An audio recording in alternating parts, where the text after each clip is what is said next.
Welcome to city daily news.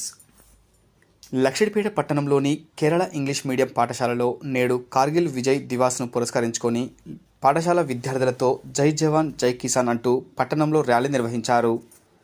అనంతరం పాఠశాల principal విద్యార్థులకు కార్గిల్ విజయ్ దివాస్ గురించి వివరించారు. ఈ కార్యక్రమంలో పాఠశాల ప్రిన్సిపాల్ శ్రీకళ ఎస్ నాయర్, లక్షడిపేట అదనపు ఎస్ఐ తానాజీ, ఇతర పోలీస్ సిబ్బంది పాల్గొన్నారు.